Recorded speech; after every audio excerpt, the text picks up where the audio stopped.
Pai do Senhor Jesus, shalom a todos. Vamos dar início à nossa aula, a respeito da 15ª porção das Escrituras, a Parashá Bo, que começa em Êxodo, capítulo 10, versículos de 1 a 13. Aliás, perdão. Ela começa em Êxodo, capítulo 10, versículo 1 e vai até Êxodo, capítulo 13, versículo 16.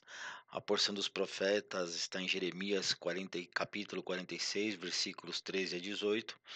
E a porção do Novo Testamento está em Lucas, capítulo 2, versículos 22 a 24, Evangelho de João, capítulo 19, versículos 31 a 37, Atos dos Apóstolos, capítulo 13, versículos 16 e 17, e Apocalipse, capítulo 8, versículo 6, capítulo 9, versículo 12 e capítulo 16, versículo 1 até o 21. Então sejam bem-vindos a mais essa aula, que o Espírito de Hashem possa pairar sobre você nesse momento, abrindo o seu entendimento, te dando a sabedoria para a instrução da palavra, em nome de Jesus, tá bom? Então vamos lá. Vem ao faraó. É dessa forma curiosa que começa esta porção das Escrituras. Semanticamente, a expressão bo em hebraico pode significar tanto vem quanto vai. Todavia, a tradição mais correta tende a ser vem, no contexto que ela é mais utilizada. Nesse sentido, a Paraxá inicia trazendo o ensinamento de que o mesmo Deus que falava com Moisés estava também falando com Faraó, mostrando que tanto o bem quanto o mal, tanto a misericórdia quanto o juízo, são faces e atributos que acessamos do Santo Bendito seja. A Paraxá Boa, ela trará a continuidade do relato da dinâmica do processo de libertação do Egito em torno de Moisés e o faraó. Ela vai descrever as 3 últimas pragas que assolaram o Egito e vai trazer também a celebração da festa mais célebre da Torá, a Páscoa, chamado Pessah, marcando a primavera e o ritual de passagem para um novo ciclo de agora o povo de Israel, marcando a transição do período patriarcal para o período sacerdotal. Os principais personagens são Moisés, Arão e o faraó. Os assuntos principais dessa passagem, dessa porção, são que Moisés anuncia as últimas pragas, os gafanhotos são enviados, a praga da escuridão, a morte dos primogênitos, a celebração de Pêssar e a santificação dos primogênitos a Deus. Agora aqui a gente tem uma lição importante, sobre o sacrifício de Páscoa, o Corban Pessah. O povo egípcio acreditava em predição e adoravam imagens de madeira, prata e ouro. Eles também consideravam os carneiros sagrados e poderosos, e, portanto, eles nunca tinham sacrificado, um carneiro, nem mesmo para comer. Dessa forma, muitos judeus também acabaram adorando a ídolos ao invés de Hashem, e por isso a ordem de pegar o cordeiro que era idolatrado pelos egípcios e o abaterem para assá-lo, para que eles pudessem comer junto com seus familiares. Isso demonstraria que eles não confiavam nos deuses egípcios. Mas hoje em dia, os ídolos, eles são diferentes, eles podem ser chamados de filmes, revistas, TVs, pastores, apóstolos, profetas, missionárias, reveladores, vocês já entenderam. Ao vê-los, nos tornamos um pouco menos servos de Deus, já que as ideias ali, muitas delas não são bíblicas, e se não prestarmos atenção, nós acabaremos sendo influenciados por elas, afetando a nossa mente e os nossos pensamentos. Vamos nos voltar para Hashem. Vamos nos voltar para Deus em pensamentos e ações, como os judeus no Egito. Vamos perseguir a nossa porção e dessa forma ser livre das cargas do Egito. Se somente nós formos um povo sagrado e separado para Deus, Ele enviará o Mashiach. que ele vem em nossos dias, né. Então, Cristo ele só vai vir à medida que o povo se santificar, à medida que o povo reconhecer, né, ele como Machia, como um Messias verdadeiro. Aí, quanto mais, a gente se santificar, quanto mais a gente buscar as palavras de Deus, quanto mais a gente se concentrar nas coisas de Deus, mais vinda fica o retorno de Cristo. Isso fica a título de introdução, tá? Então já vamos pular para direto para primeira aliar, né? Para a primeira parte, né? Dentro das Escrituras, que está em Êxodo, capítulo 10, dos versículos de 1 a 11. Êxodo, capítulo 10, versículos 1 e 2 diz assim: Adonai disse a Moisés: Vá ao Faraó, pois endureci o coração dele e de seus servos, para eu demonstrar esses meus sinais entre eles, para que você conte a seu filho e neto a respeito das minhas ações no Egito e dos meus sinais realizados entre eles, para todos saberem que eu sou Adonai. O nível literal dessa passagem. O único povo que reconheceu o nome, né, como seu Deus era hebreu. Como retribuição, Deus se auto-intitulou Deus dos Hebreus, significando que estaria sempre pronto e junto ao seu povo. Deus está sempre próximo daqueles que o reconhecem. Os gafanhotos, por serem animais que devoram tudo que vê pela frente, representam a insaciabilidade. A terra, por tudo que fornece de alimento, representa o que a vida tem de bom. A insaciabilidade não permite que se aprecie o que é bom. Faraó, por querer ter cada vez mais, obrigava os hebreus a trabalharem para ele, não permitindo que se apreciassem a beleza da vida, e o castigo divino na mesma medida. Então aqui a gente já tem um ensino, né, para mim e para sua vida. Quanto mais eu e você queremos, quanto mais insaciáveis nós formos, né, nos nossos desejos carnais, a gente não vai conseguir aproveitar aquilo que a gente já tem. Quem prometeu os mundos, quem prometeu as coisas dessa terra não foi Jesus, não foi Deus, foi Satanás.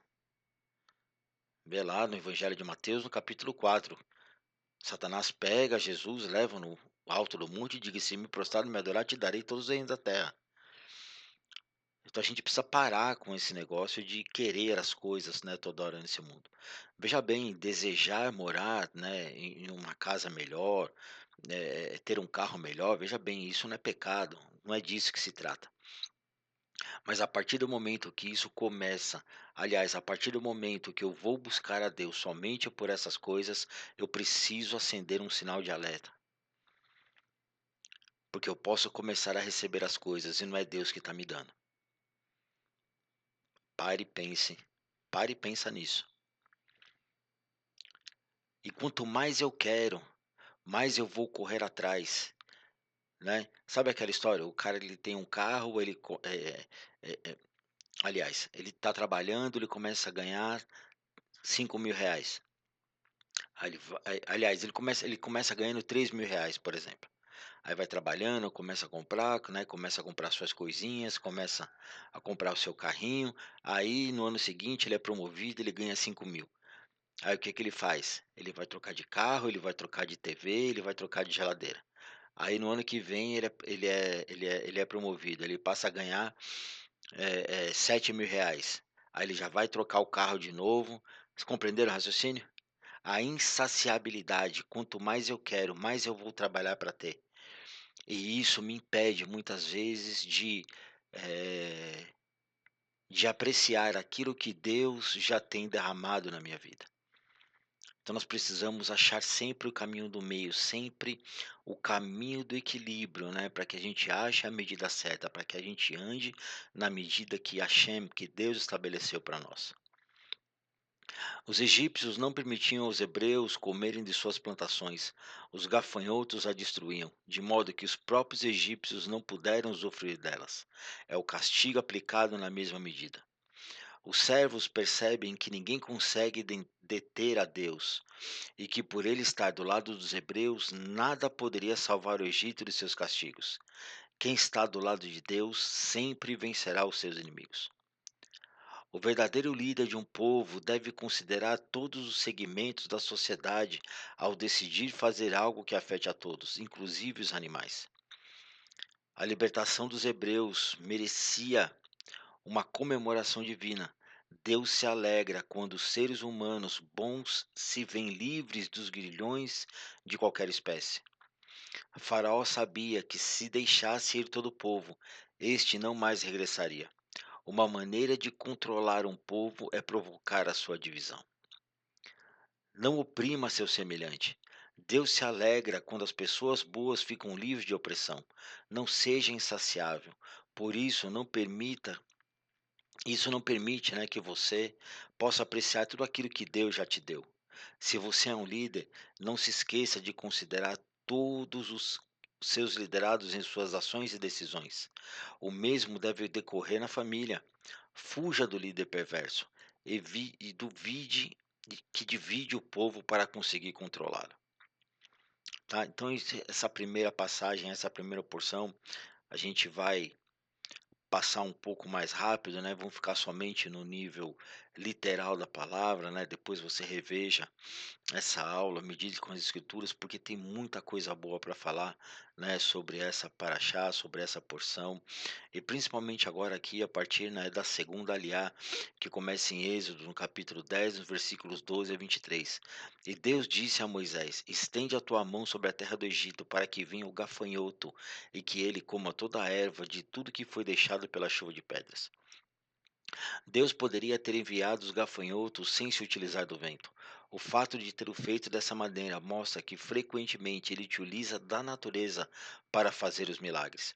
Devemos estar atentos para perceber quando os milagres acontecem ao nosso redor, envoltos em uma aparência natural. Quando uma pessoa não cumpre o que prometeu a outra, está pecando duas vezes. Uma contra Deus, porque é Ele que manda cumprir o que se promete, e outra contra o ser humano, prejudicado pela omissão. Tá, então aqui a gente já pode abrir um pequeno parênteses, né? A gente precisa prestar atenção nos pequenos milagres, nas pequenas coisas que acontecem ao nosso redor, porque Deus ele vai agir, né, sobrenaturalmente em cima da natureza, em cima daquilo que é natural. Então, por exemplo, você está pedindo uma provisão para Deus, né? Deus poderia fazer com que aparecesse um saco de dinheiro na sua porta? Deus poderia, Deus é poderoso para fazer o que Ele quer. Mas o que que Ele vai fazer? Ele vai pegar, Ele vai tocar alguém para te trazer essa provisão. Está entendendo? Deus vai agir sobrenaturalmente em cima da sua criação, em cima da natureza, em cima daquilo que Ele foi feito. Nós queremos muitas vezes o agir o sobrenatural de Deus e nos esquecemos disso. Nos esquecemos que Ele vai usar meios naturais para fazer o seu milagre. Uma outra coisa a gente precisa tomar cuidado com aquilo que a gente promete, né, para não cometer o pecado de roubo de consciência. Por exemplo, quando eu digo a você que eu vou fazer tal coisa e não faço, eu estou roubando a sua consciência, porque a sua mente, você fica ocupado, né, pensando, não, ó, meu irmão disse que vai fazer isso, né, que a tal pessoa disse que vai fazer aquilo, você fica pensando, né, então isso é uma maneira de pecado também, e nos esquecemos disso. Do mesmo modo que Deus enviou a praga, ele a retirou. Nós devemos saber que quando se merece, Deus castiga, mas é Ele mesmo quem, após o arrependimento do faltoso, poderá salvá-lo. Né? Todas as coisas estão no controle de Deus, todas as coisas estão, né, no poder de suas mãos. Ele envia a doença e ele envia a cura. Lembra a passagem do rei Ezequias? Ele envia o profeta Isaías e diz: olhe, se prepara, arruma sua casa porque você vai morrer. Isaías vai, Ezequias vira para a parede, chora, se arrepende, e no mesmo momento, antes de sair, antes do profeta atravessar o pátio, a palavra de Deus vai de novo a Isaías e fala: volte lá e diga a Ezequias que eu vou curá-lo. Eu vou acrescentar mais 15 anos à vida dele. É o poder do arrependimento, né. Então quando a gente está passando por uma situação difícil, quando a gente está passando por uma praga, a gente precisa ter os olhos corretos, é alguma coisa que Deus está querendo, né, nos alertar. Os egípcios fizeram os hebreus viverem na mais profunda escuridão. Com essa praga, os egípcios simbolicamente provaram da mesma situação. É o castigo divino sendo aplicado na mesma moeda. A escuridão simboliza a falta de solidariedade, uma pessoa não vê a outra. Os egípcios não se preocupavam com o sofrimento dos hebreus. Essa praga não permitia que houvesse solidariedade entre os próprios egípcios. E aí a gente fala do povo do Egito, né, a gente fala dos ímpios, a gente fala daquele que está do lado de fora, mas quantas vezes eu e você estamos dentro da igreja, estamos nessa situação de escuridão, a gente não consegue enxergar a necessidade, a gente não consegue enxergar os problemas que o meu irmão está passando. Eu não consigo enxergar o que o crente está passando por problema, o que aquele irmão da igreja está passando por uma necessidade difícil, né, falamos dos outros, mas esquecemos de olhar para dentro de nós mesmos, para dentro da nossa casa. Queremos muitas vezes dentro da nossa casa tem pessoas passando por dificuldade, pessoas passando por momentos difíceis, eu e você preferimos fechar os olhos, eu e você preferimos, né, deixar simplesmente: "Ah não, vou orar por você". Meu Deus, muitas vezes Deus não quer que a gente ore por alguém, Deus quer que a gente faça algo por alguém. Estão compreendendo o que eu quero dizer, né? Quando os hebreus precisavam de socorro, os egípcios não socorriam. Agora que os egípcios não se preocupavam com o sofrimento dos hebreus, essa praga não permitia que houvesse, né, solidariedade entre os próprios egípcios. Quando os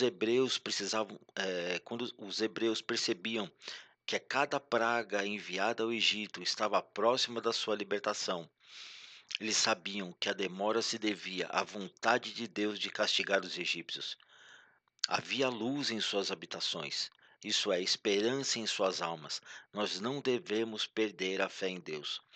Então a gente precisa entender que cada situação difícil, que eh, eh, a cada grau, vamos dizer assim, que a nossa dificuldade aumenta, a libertação ela está mais próxima. A gente não pode perder a luz no fim do túnel. Se a gente enxergar com os olhos corretos, se a gente compreender a situação, né, não com aquele coitadismo, com aquele vitimismo, a gente compreender que Deus está no controle de todas as coisas, nós vamos passar, nós vamos ser protegidos em meio às tribulações. Veja, o Deus ele não tirou o povo do Egito, ele fez com que o povo, ele protegeu o povo dentro do Egito. É isso que eu e você precisamos ter em mente. Mesmo que Deus derrame uma praga, mesmo que Deus execute o juízo, aqueles que são fiéis a Ele, aqueles que são tementes a Deus, aqueles que creem no sacrifício de Yeshua, eles serão protegidos em meio às pragas. Então eu preciso ter isso em mente. Deus ele não vai tirar a gente dos problemas, ele vai proteger a gente no meio dos problemas. Agora vamos subir um pouquinho de nível, né? O que que o Midrash vai dizer a respeito da praga dos gafanhotos? Gafanhotos em hebraicos é areber. E desde a primeira vez que Moisés e Arão vieram ao Egito com a mensagem de Hashem para que ele libertasse o povo, 7 pragas terríveis se abateram sobre o Egito. Logo então a praga terminava, Faraó se recusava a deixar o povo sair. Agora, pela 8ª vez, outra advertência de punição era levada a ele, a praga dos gafanhotos. Aqui existe um método de interpretação bíblica, né, usado pelos rabinos, que é chamado de gemátria. Como eu já expliquei em algumas aulas passadas, né, o hebraico bíblico ele não tem número. As letras representam um número. E o que que é a gemátria? Seria eh, a redução, vamos dizer assim, não é numerologia, tá? Igual a gente vê aí por aí fora, não se trata disso. Mas quando a gente faz a gematria quando a gente vai somando valores das letras, né, a gente chega ao número um. E esse número um ele representa o quê? Ele representa a força, a totalidade de Deus, né? Adonai Eloheinu, Adonai Echad. Adonai é um, que a gente ouve, né, na oração do Shema Israel, que a gente vai estudar mais para frente. Então, o que que acontece? Tudo está na mão de Deus, tudo é Ele é o princípio e o fim, Ele é o primeiro e o último, né? Ele cria a luz e forma as trevas. Então é isso que a gente precisa entender, que na praga dos gafanhotos era o próprio Deus agindo.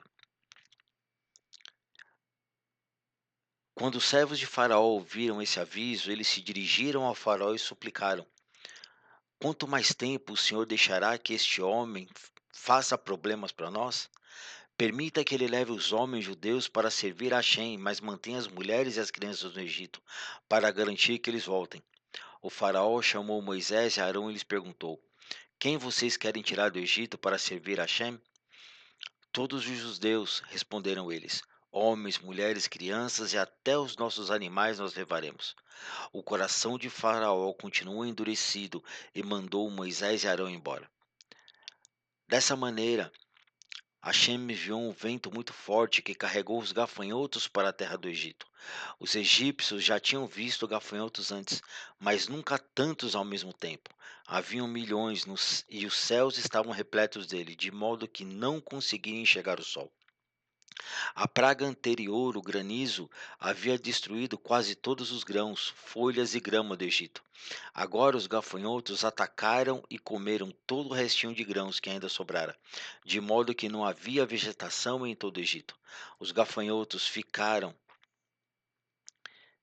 os gafanhotos não ficaram somente nos campos, eles entraram nas casas e no palácio de Faraó, devorando toda a comida. Desesperado, Faraó chamou Moshe e Arão e pediu perdão e implorou para que Hashem o livrasse dessa praga terrível, antes que ele morresse de fome. Moisés saiu do palácio e rezou. Tão logo os gafanhotos saindo da terra do Egito, Faraó mudou de ideia e não deixou que Israel saísse. Então a gente vai encontrar pessoas assim que estão passando por dificuldades, que estão passando por problemas, né? Mas o seu coração vai se endurecer cada vez mais. O seu coração vai se tornar cada vez mais duro. Elas vão se tornar cada vez mais resistentes à palavra de Deus.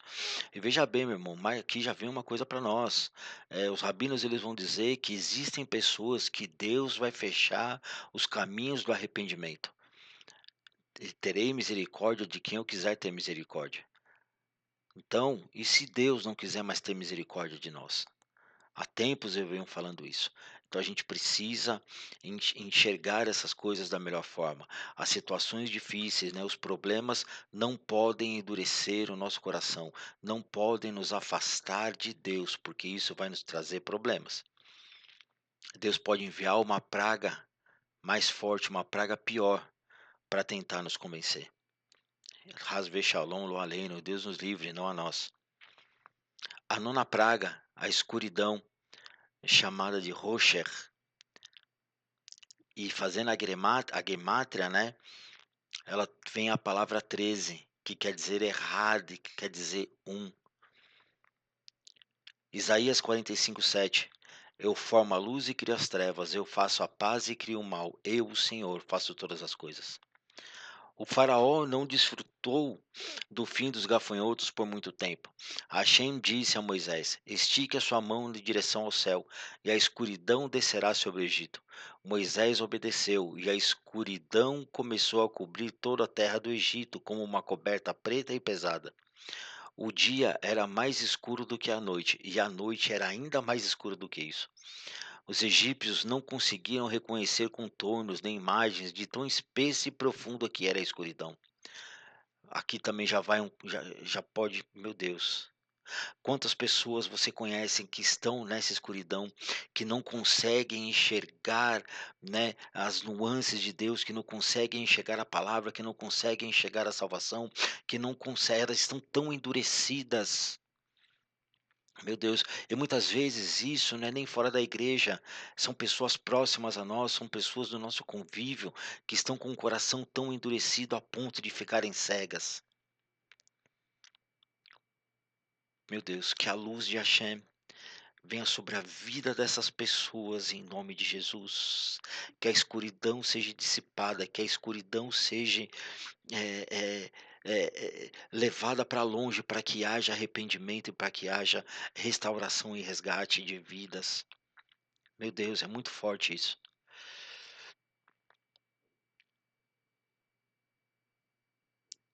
Meu Deus. De nada adiantava acender velas ou tochas, e depois de 3 dias a praga piorou. Deus fez com que um nevoeiro ficasse tão espesso que os egípcios não conseguiam se mover. Meu Deus, também da mesma forma, que essa luz, que a luz de Hashem, que a escuridão, que a névoa possa ser dissipada na vida, ai, daqui, ah, meu Deus.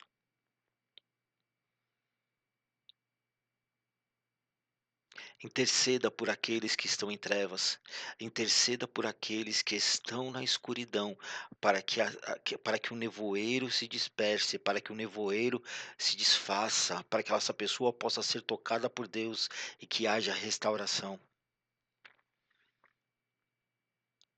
Meu Deus, para que essa pessoa possa voltar a andar. Enquanto isso, os judeus estavam livres para entrar na casa dos egípcios sem serem incomodados. Não apenas havia luz onde eles viviam, mas sempre que um judeu entrava em uma casa egípcia, ele era acompanhado pela luz. Ele podia ver, enquanto os egípcios na mesma casa não. Meu Deus, aqui também já vai. Vós sois a luz do mundo, palavra de Yeshua, palavra de Jesus.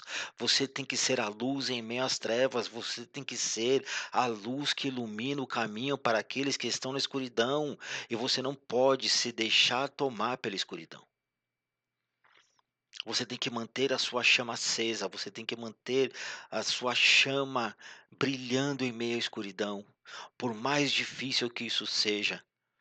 Veja uma vela, meu Deus, a vela chora, né? Mas mantém a luz acesa. Meu Deus, eu e você temos que ser como uma vela. Vamos chorar, vamos passar por dor, vamos nos queimar, mas a luz não pode se apagar, porque você é sal da terra e luz do mundo. E não se acende uma vela e coloca ela escondida debaixo do velador. Antes se coloca no lugar alto para que todos vejam a sua luz. Meu Deus.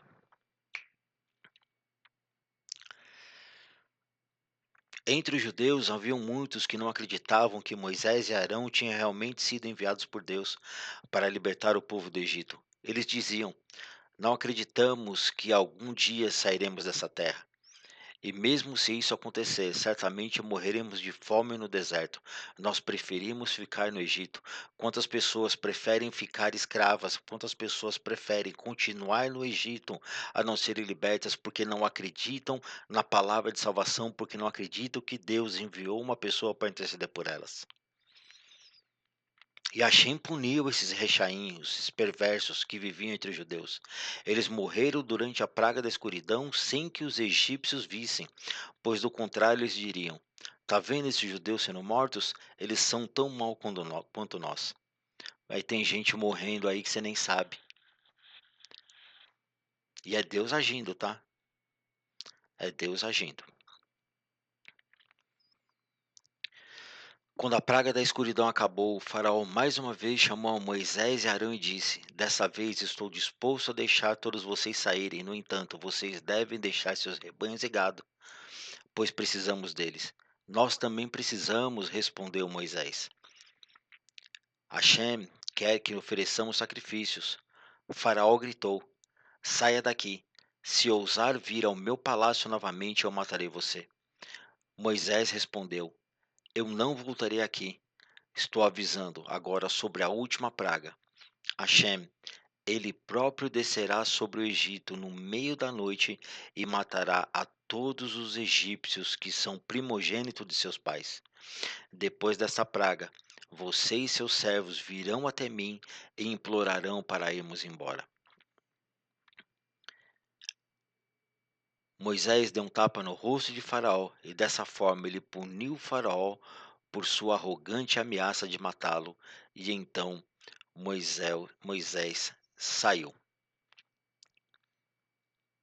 Meu Deus. Isso aí é o Midrash, tá? Olha a profundidade do que os textos rabínicos nos ensinam. E agora a gente vai entrar, né, um pouquinho, um sentido um pouquinho mais espiritual. Meu Deus. E Deus disse a Moisés: Vá ao faraó, pois eu endureci o seu coração. O Rabino Yehudá abriu essa discussão dizendo: Felizes são as pessoas que conhecem a nota alegre. Eles andarão na luz do teu semblante. Quando as pessoas devem andar nos caminhos do Santo Bendito seja e observar os mandamentos da Torá para merecer o mundo vindouro, para que possam ser libertados de todos os acusadores acima e abaixo, pois assim existem acusadores no mundo abaixo e também existem adversários, cuja função é acusar as pessoas. Aqueles que observam os mandamentos da Torá e trilham o caminho certo com temor de seu mestre, bons advogados serão situados acima dele, como está escrito. Se houver um anjo sobre ele, um intérprete entre mil, então ele é misericordioso com ele e diz: Livra-o de descer a cova, encontrarei um resgate. Jó capítulo 33, versículo 22.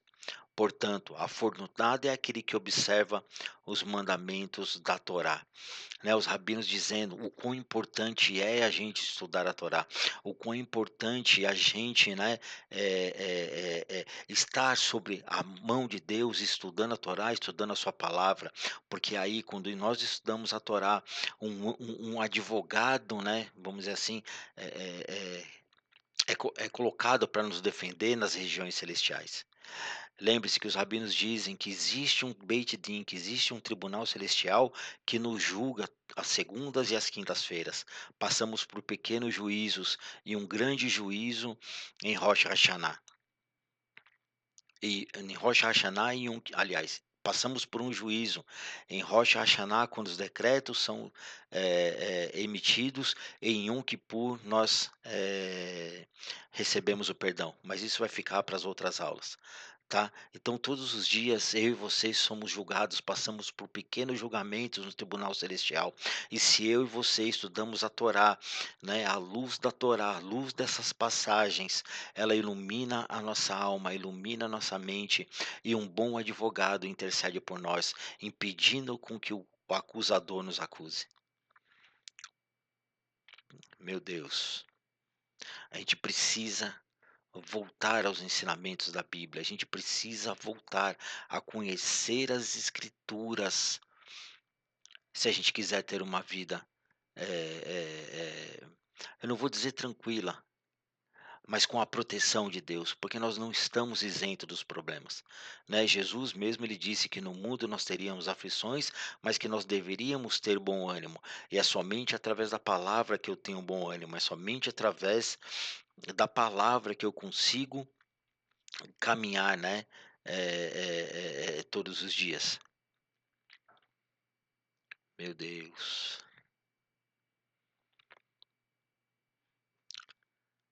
Muitas coisas a gente tem a respeito dessa passagem, muitas coisas a gente tem, né, a respeito dessa paraxá.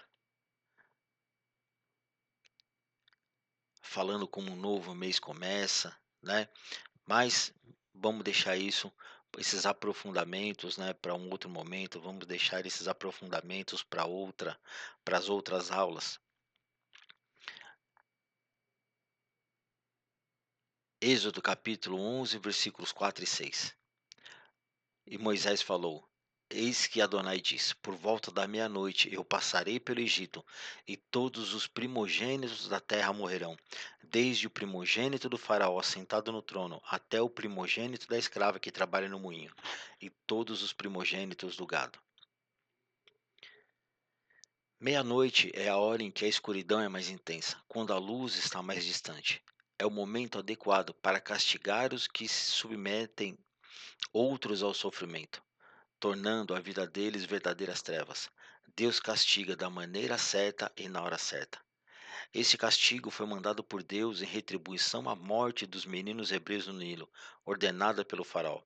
Apesar desse ter mandado matar todos os recém-nascidos, não importando se eram ou não primogênitos, Deus atenuou o castigo a- dessa maneira. Ele é o único que sabe dosar os prêmios e os castigos. Meu irmão, aqui já tem um ensino espiritual muito importante para mim e para você.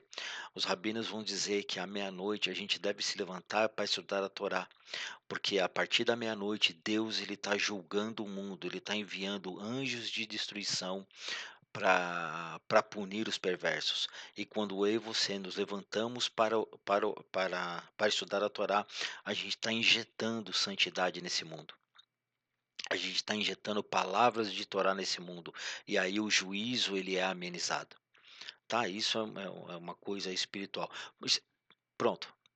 Quantas vezes você já tentou levantar à meia-noite para tentar orar e não conseguiu? Você sente um peso, você sente uma carga enorme sobre, sobre você. E muitas vezes você não consegue orar.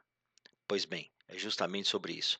É na hora que Deus está julgando o mundo, você está lá pedindo perdão pelos seus pecados.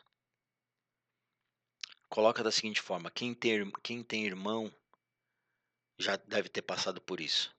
Seu irmão pega, vai lá, faz algo que seu pai não gosta, seu pai vai lá e vai dar uma chinelada no seu irmão. Aí no momento que seu pai está fazendo isso, você vai chegar lá e vai dizer assim: "Ah, pai, eu também fiz isso para apanhar também?" Não, né? Pois é. Então é isso que acontece quando a gente levanta à meia-noite para orar e pedir perdão pelos pecados. Deus ele está trazendo juízo ao mundo e aí você está confessando os seus pecados. E aí Deus vai dizer: "Ah, é, tá bom. Então você também fez, então toma aqui a sua chinelada também, tá?" Então o melhor horário para a gente orar e pedir perdão de pecados, isso é um preceito espiritual que os rabinos ensinam, é a partir das 4 da manhã, meio-dia, a partir das 4 da manhã, quando o dia começa a clarear, meio-dia é o ponto mais alto da misericórdia. E até as 3 horas da tarde, quando a misericórdia começa a cair e Deus começa a trocar energia novamente. Tá? A gente vai aprender isso um pouco depois, mas guarde isso para você. E se você mudar a sua maneira de orar, se você levantar à meia-noite para estudar a Torá e começar a pedir perdão a partir das 4 da manhã, você vai ver como as coisas vão melhorar um pouco para você.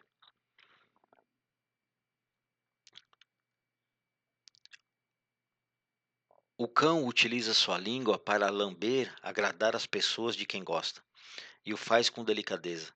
Os hebreus estavam protegidos até dos raros ferimentos provocados por esse tipo de manifestação. A proteção divina é perfeita.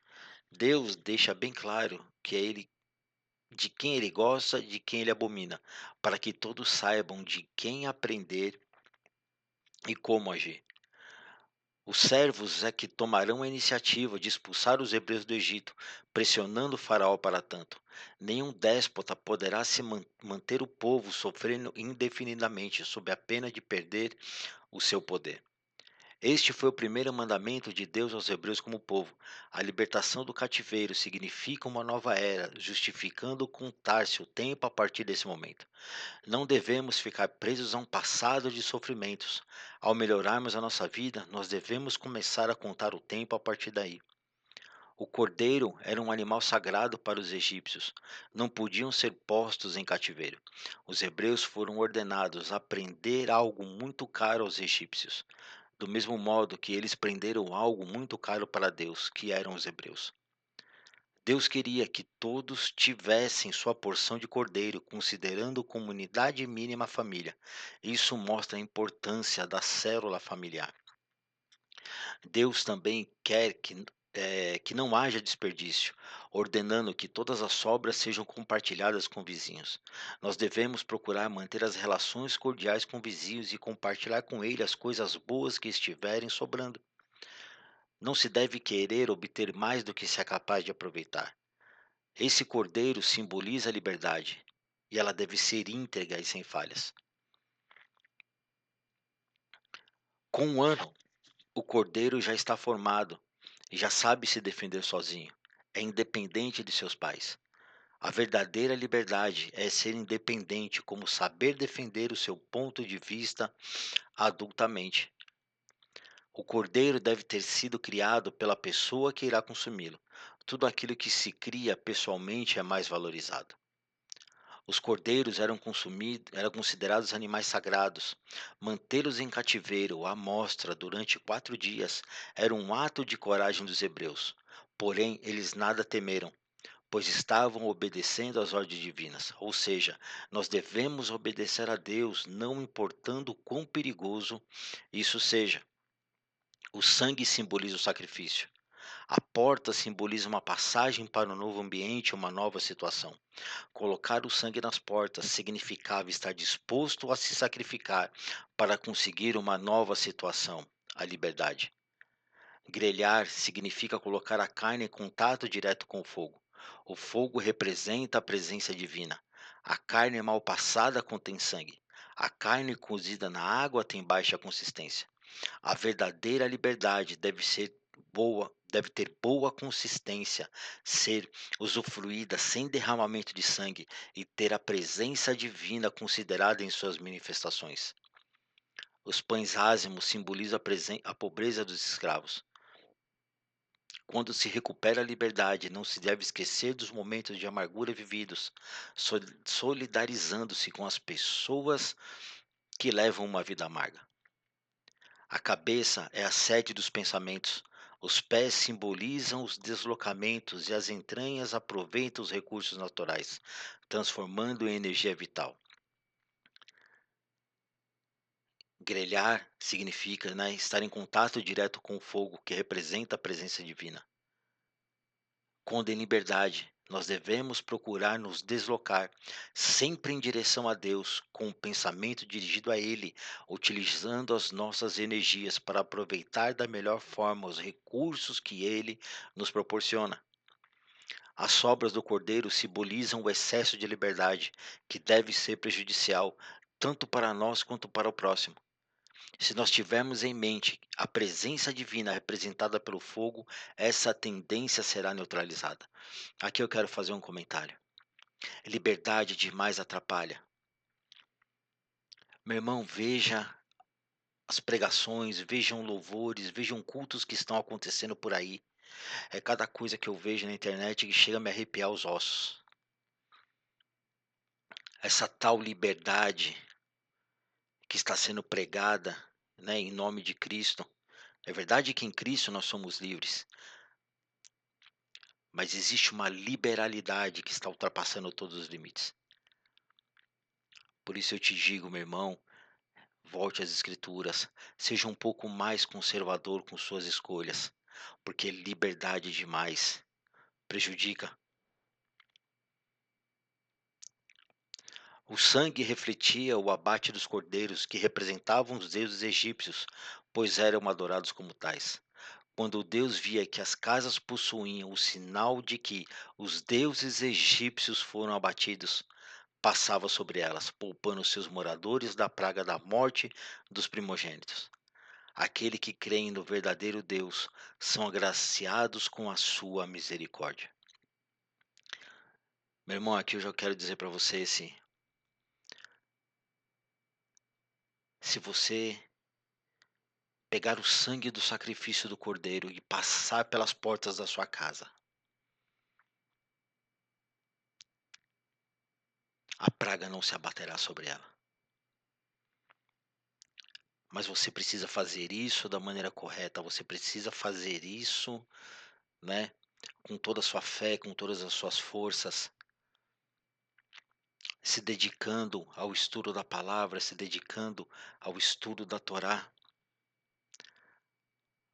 para que a praga não se abata sobre a sua casa. Não adianta somente, como é que eu poderia dizer, levantar a mão, ai Jesus me salva. Não, é necessário um compromisso. Quando você passa o sangue nas portas da sua casa, você está dizendo para Hashem, a minha casa está comprometida com o sacrifício da Páscoa. Meu Deus. A minha casa crê na libertação. A minha casa crê que o Senhor é Deus e é soberano sobre todas as coisas.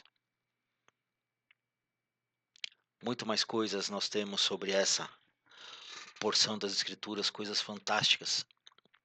Mas para o vídeo não ficar muito longo, isso vai ficar para as outras aulas. Tá bom? Qualquer dúvida, vocês já sabem, tem um telefone aqui. Me liguem, me mandem mensagem, que assim que puder eu respondo. E que a graça de Deus possa estar sobre a sua vida. E vareherá Adonai veshmerera, e a era Adonai panaveleha viruneka, e sadonai panaveleha, veasem leha shalom. Que o Senhor te abençoe e te guarde, que o Senhor resplandeça o rosto sobre ti e tenha misericórdia de ti. Que o Senhor te agracie e ponha em ti a paz. Amém? Até a próxima aula, tá? Até a próxima paraxá. Que Deus assim vos abençoe grandemente.